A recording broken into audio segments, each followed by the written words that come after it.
um grande amigo. Mateus capítulo 13, versículo 24 a 30. Aí ele vai falar sobre a passagem, vai contar a história. Depois, lá no 36, ele vai interpretar a passagem. Então, primeiro, vamos à história. Mateus 13, 24 a 30. Quero uma voz bem forte para ler essa passagem. Bruno, é você que vai ler. Mateus 13, 24. Não é para repetir o negócio do tigre, não, está? Está preocupado que é para mim. Mateus 13, 24 a 30. Se você estiver enxergando lá, fica mais fácil. Aí está melhor? Então vai.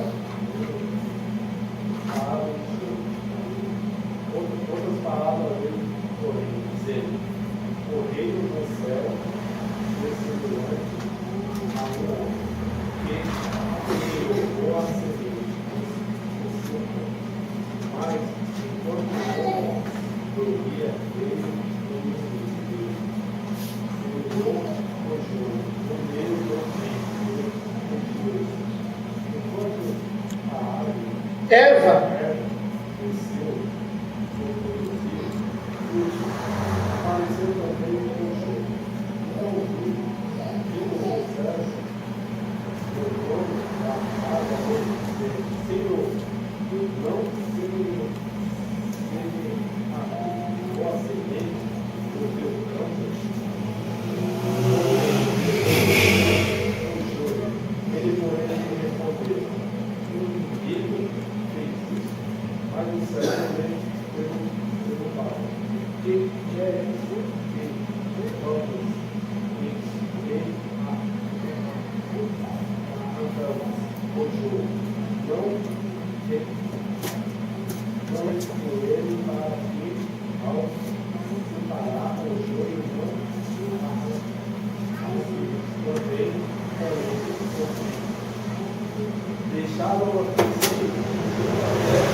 ceifeiros, jamais viveram o jogo, atraído para si, mas o rico recolheu. Isso, recolhendo o meu celeiro. Então aí está a parábola, essa é a história, né? Que Jesus contou. E aí os discípulos depois chamaram Jesus à parte e pediram para ele explicar o significado da parábola. E aí, versículo 36 até o 43, Jesus vai explicar o significado da parábola. Vamos então à passagem para ver a explicação que Jesus disse. Tá bom? Tá lá. Tá não. Tá aqui. Ah, tá lá. 36. Ah lá.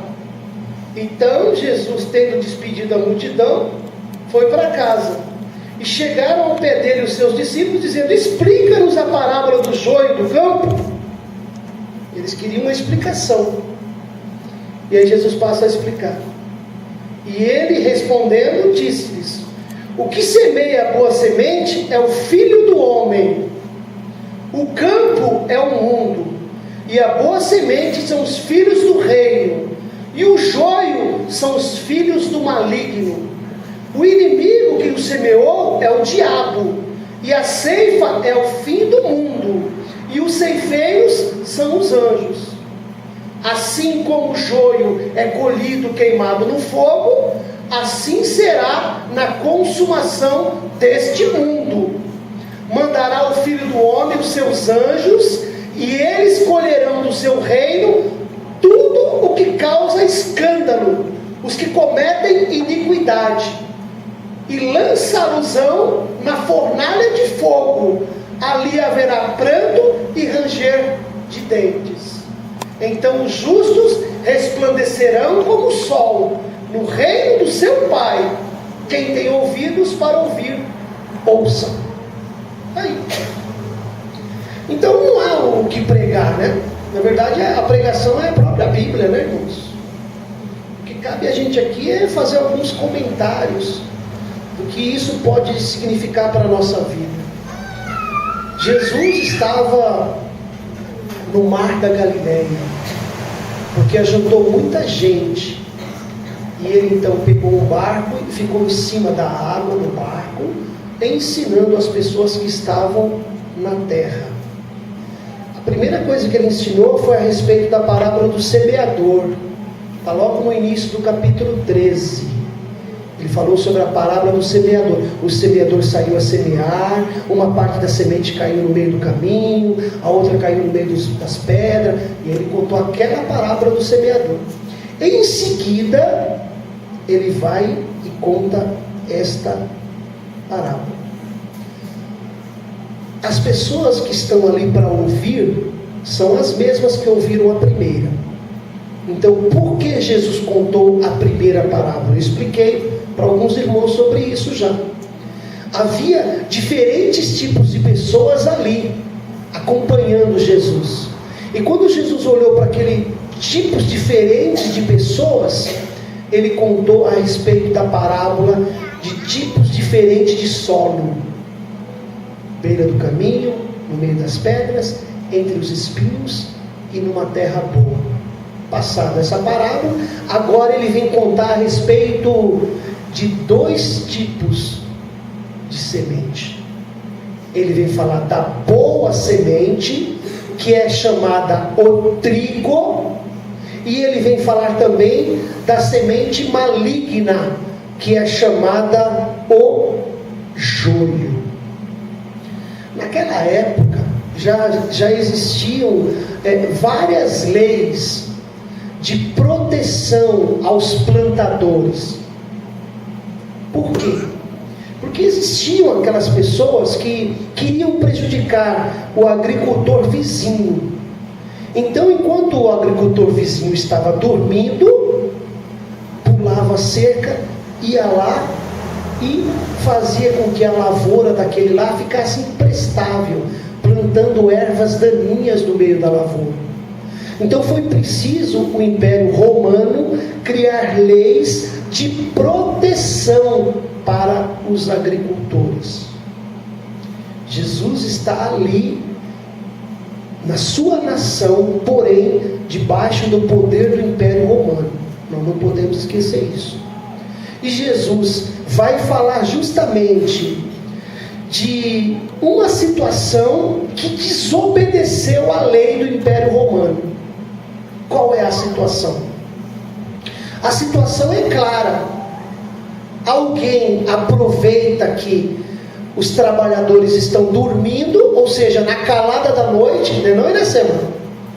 Está todo mundo dormindo, entra lá e faz a danura. Eu me lembrei agora de uma cena daquela novela Escrava Isaura, que tinha os plantadores de café, e alguém foi lá e fez alguma coisa lá no café, para que não produzisse, né? Me lembrei dessa passagem, uma cena que eu já vi. Foi mais ou menos isso aqui que aconteceu. E este joio, naquela época, ele era uma planta que era chamada de cisania. Cisania. Era uma planta muito parecida com o trigo. Muito parecida. Inclusive, para alguns irmãos que eu fiz a divulgação do tema da mensagem de hoje, eu mandei uma foto. Naquela foto tem um arbusto que é o joio e tem um arbusto que é o trigo. Depois você chega na sua casa, você abra lá o seu celular, que você vai ver essa foto que eu coloquei lá. Poderia ter colocado aqui também para os irmãos verem, mas não deu tempo. De forma, irmãos, que essa cisania, ela era muito parecida com o trigo. Inclusive, naquela época, eles chamavam ela de trigo bastardo. Esse nome que recebia. Alguns chamavam de joio, mas a maioria conhecia como trigo bastardo.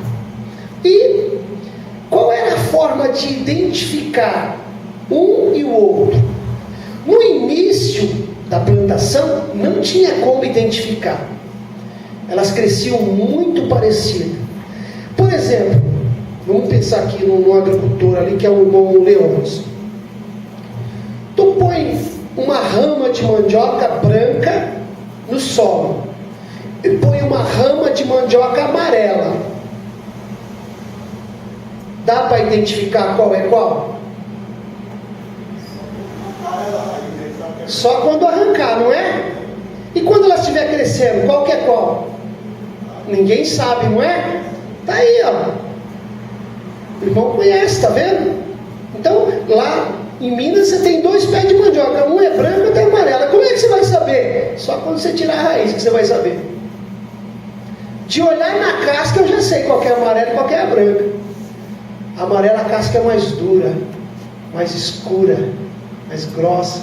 A branca, a casca é mais clarinha. Você passa ela na torneira assim, esfrega ela com a mão assim, ela parece que solta até sozinha a casca, tão molinha que é. É fácil identificar, só que só depois de colher. Quando está plantada, tu olha o pé de mandioca e não diz qual que é. Até esses dias eu estava brincando com a Adelita, diz que tem uma mandioca que você já tira direto do pé e vai pro prato. Ela já nasce cozida. Eu estava brincando com a Adelita esses dias. Eu ainda não ganhei uma rama desse pé de mandioca. Eu pedi pro cara lá, pro cara que fez essa propaganda, sabe? Isso aqui você já tira do chão e já leva, vai direto pro prato. Falei, rapaz, me dá uma rama dessa mandioca, eu quero plantar essa mandioca. Até hoje estou esperando.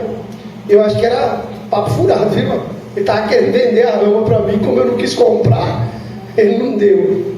Irmãos, outra coisa importante, quando as duas plantas crescem, o trigo, por ele ser mais pesado, o cacho do trigo dá uma envergadura. O peso do cacho do trigo faz com que ele dê uma envergadinha, ó, a coluna cervical dele, ó. A cervical dele é molinha, ó. Você lembra da cervical? Você que está estudando aí. O joio é leve demais, então ele não se inclina com facilidade. Então, quando o agricultor chega e vê os 2 pés grandes, ele consegue olhar para um e olhar para o outro e falar, esse aqui é joio. Por quê? Porque o cacho da semente não dobra, porque não tem peso, é leve. Essa é uma forma que o agricultor consegue identificar. Muito bem, irmãos. E o que a gente pode entender então dessa parábola? Há muitas pessoas que se debatem estudando essa parábola. Eu li muitas coisas a respeito disso. Eu quero passar para os irmãos algumas coisas, as dificuldades que hoje se tem. Tem alguns estudiosos que dizem o seguinte, que essas sementes são plantadas dentro da igreja. E na igreja do Senhor Jesus tem o trigo e tem o joio. E só com a vinda de Jesus é que vamos saber quem é o joio e quem é o trigo. Pura falácia, pura enganação, pura mentira. Em nenhum lugar Jesus falou que essas sementes estão na igreja. Ele falou que o campo é o mundo. Ele não falou que o campo é a igreja. Quem fala que o campo é a igreja está saindo totalmente fora da Bíblia. O texto está aí muito claro para dizer que o campo é o mundo. Então o trigo está no mundo e o joio também está no mundo. Não estão dentro da igreja nenhum e nem outro. A igreja está no campo. A igreja está no campo. A igreja está lá fora. Essa é a ideia da parábola. Pode ficar com a sua Bíblia aberta aí que você vai enxergar isso que eu estou falando. Pode ver aí o versículo 37, que eu acho que é o que fala, não é? Que diz o versículo 37, irmã? 38? Pode ler, por favor, irmã.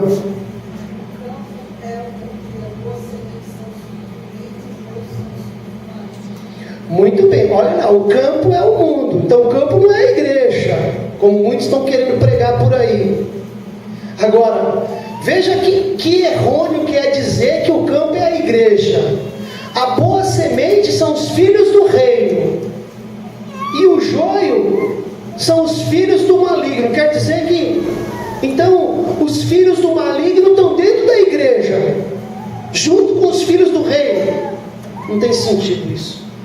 Você começa a ler o que Jesus falou, e você começa a perceber que não é bem o que as pessoas estão falando aí.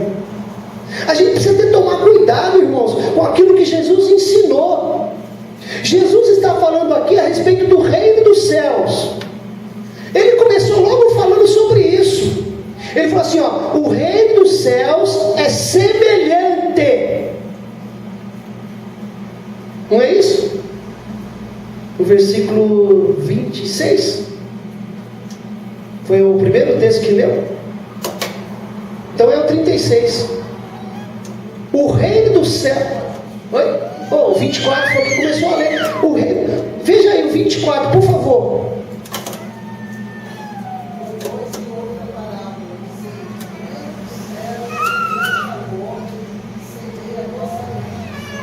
Está aí. Jesus está falando sobre o reino dos céus.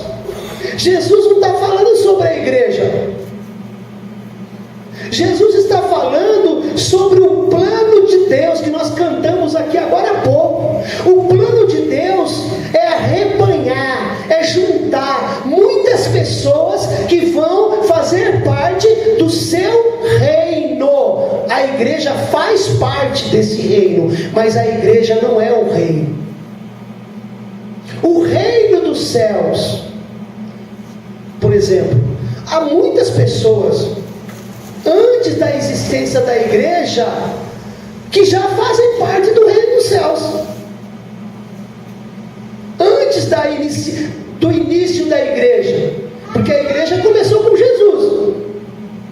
Ele disse, ó, a minha igreja, ali começou a igreja. Mas e as pessoas que obedeciam e criam em Deus antes? Não fazem parte da igreja, mas fazem parte do reino dos céus. Então Jesus está falando, o reino dos céus é semelhante. Ele está fazendo uma comparação. E ele está dizendo que no mundo, no campo, existem dois tipos de pessoas. Existe a pessoa trigo e existe a pessoa joio. Tanto uma como outra está no campo. Lógico, uma é a essência, uma é o original, a outra é imitação. Uma é imitação, uma é falsidade, a outra é original, a outra é pura, a outra é essência. Qual é a semente que é imitação? Lucas.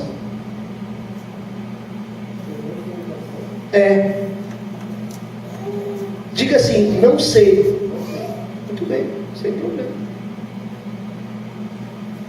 Sabrine, qual é a semente que é pura imitação?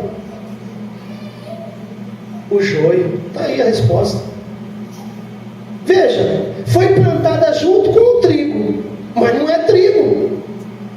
Captou, Lucas? Parece trigo, mas não é trigo. Ambas foram plantadas no campo. Os trabalhadores que plantaram o trigo, ô Joversina, eles dormiram. E enquanto eles estavam dormindo, o que aconteceu? O inimigo plantou o joio. E quando eles acordaram, quando eles viram que estava tudo crescendo, eles perceberam a diferença. Eles viram, não, peraí, nós não enchemos esse canteiro desse jeito, a gente fez só uma fileirinha, e essa outra fileirinha aqui? Quem foi que plantou essa outra fileirinha? Tem coisa errada aqui. Eu vou chamar o dono da obra lá, da lavoura. Foi lá e chamou ele, falou assim, ó, a gente fez uma fileira só, né? Aqui na leira, fizemos uma rua certinha, Agora nós chegou lá, tem outra rua do lado. Tem coisa estranha aí, senhor. Vamos arrancar tudo e... Opa, peraí, não arrancar nada. Porque não é hora de arrancar. Não é o tempo de arrancar. Porque aquele que é, ele vai se revelar que é. Mas aquele que parece ser, vai ficar claro. Daqui a alguns dias nós vamos conhecer quem é e quem não é. É isso que ele falou. Irmãos, o caráter de Jesus na vida de uma pessoa é notório. Não precisa ela fazer alarde. Não precisa ela estourar uma bombinha, um rojão. Ei, eu sou crente. Não tem necessidade. O tempo, as obras, a vida dela vai provar mais cedo ou mais tarde que ela é diferente. Veja comigo, por favor, o que diz Malaquias 3, 17 e 18. Já estou quase terminando, tá, irmãos? Até as 10 horas eu termino. Quase terminando já. 17 e 18.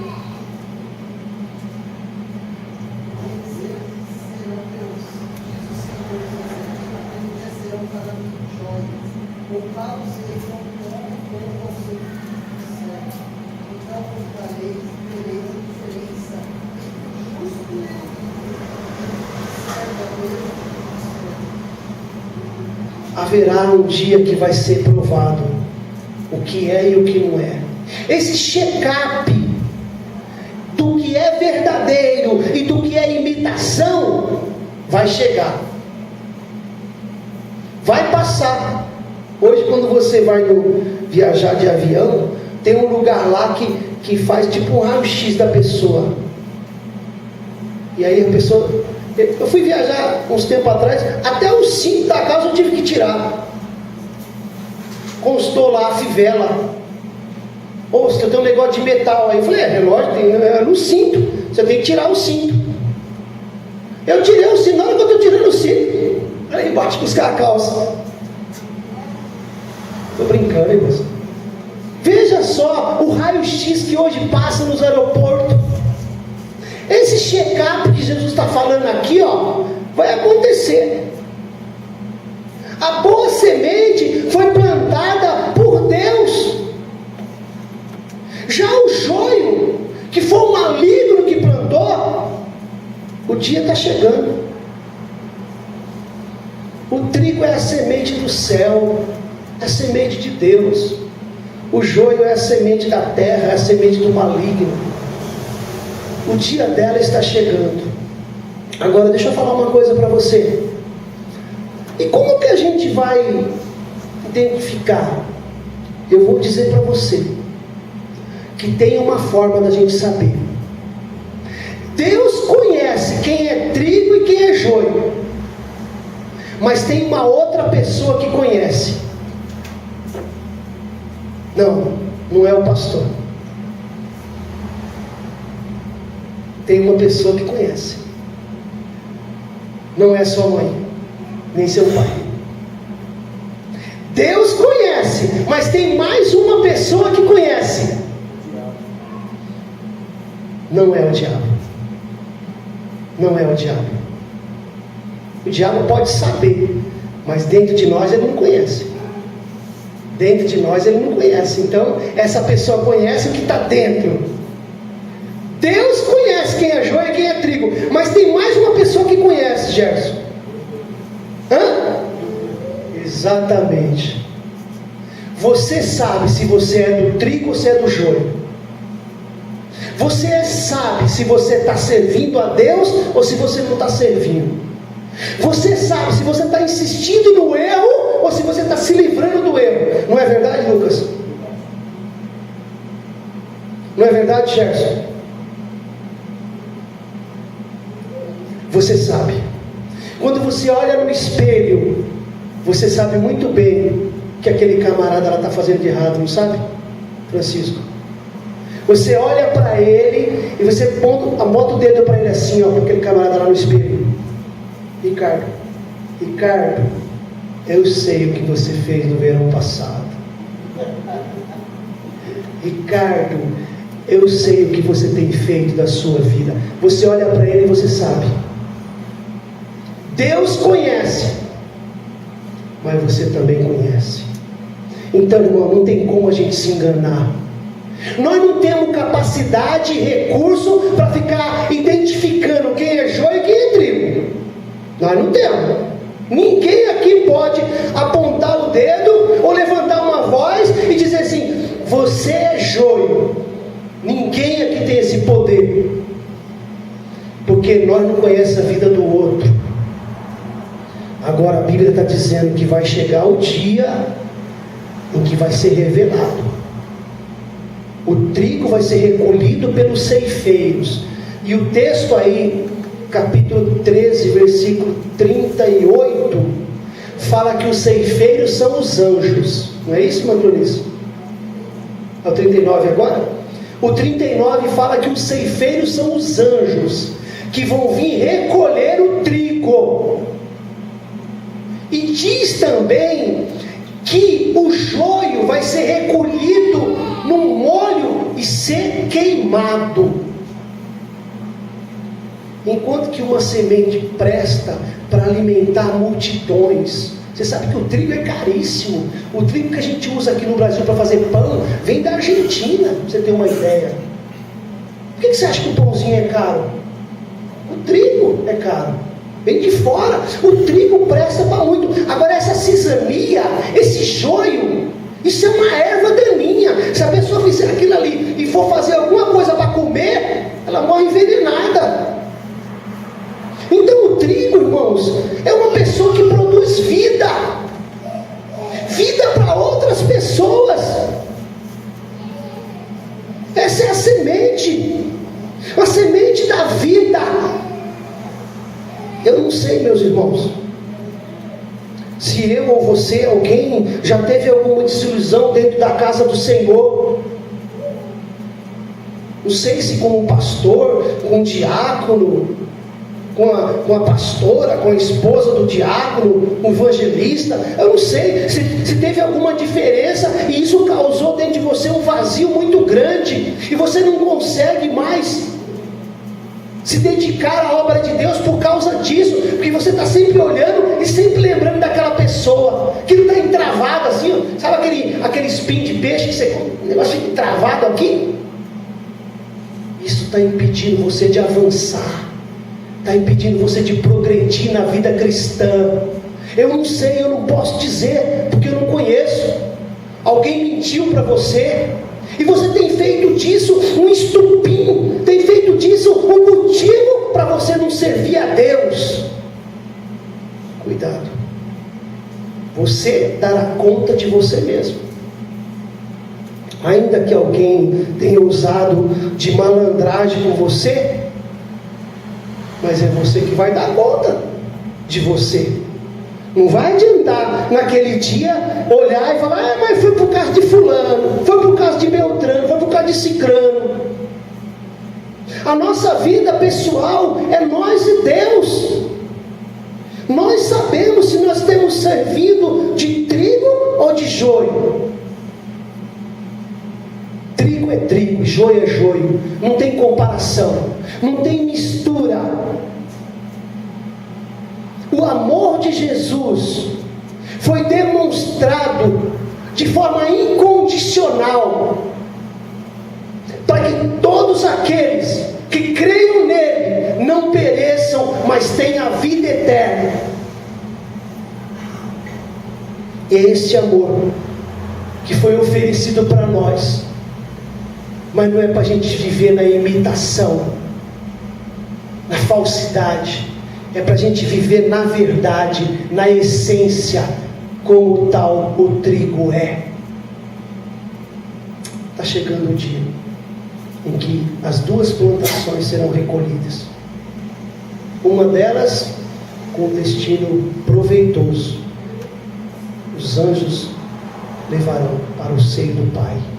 A outra terá um caminho triste, dolorido, porque viveu para agradar a si mesmo, viveu como aparência, como imitação e não serviu a Deus.